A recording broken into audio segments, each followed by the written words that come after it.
Hello Physics Nation, my name is Nate Larmond and I'd like to derive two fun kinematics equations. We're going to start with the definition of average velocity, change in position divided by change in time, and the sort of other definition of average velocity, the average of the velocities. So we do the initial velocity plus the final velocity divided by 2. And finally, the definition of acceleration. Acceleration equals final velocity minus initial velocity divided by elapsed time.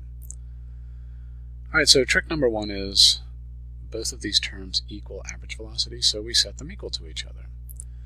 And then we're going to solve that for final velocity. So we multiply both sides by 2 and then subtract both sides by initial velocity. So the combination of the two average velocity expressions rearranged for final velocity equals this expression.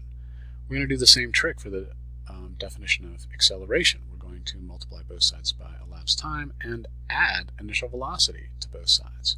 So we have isolated final velocity. This is just the expression for acceleration rearranged with final velocity isolated. So now we do the same trick again. We set these two expressions equal to each other because they are both equivalent to the final velocity. That is this expression right here.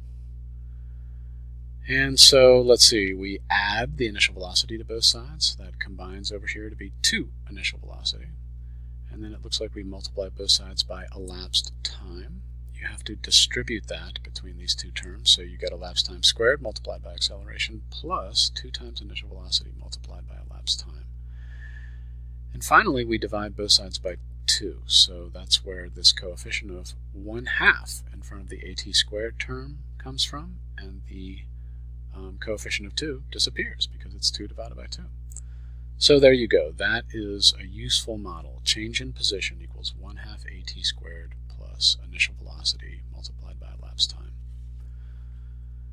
We're going to do the same trick again. We're going to set the two expressions of average velocity equal to each other.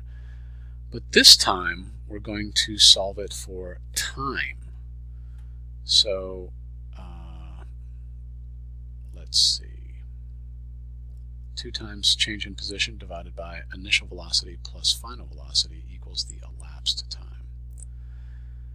And then we're going to do the same trick, except we're going to solve the definition of acceleration for elapsed time. That equals change in velocity divided by average acceleration.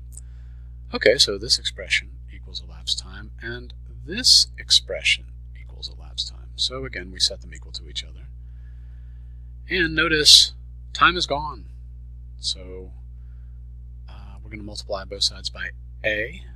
That puts it over here. And then we're going to multiply both sides by initial velocity plus final velocity.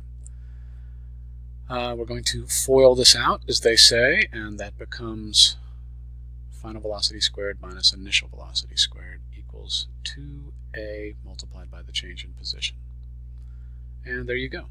2 fun kinematics equations derived based on these 3 simple expressions.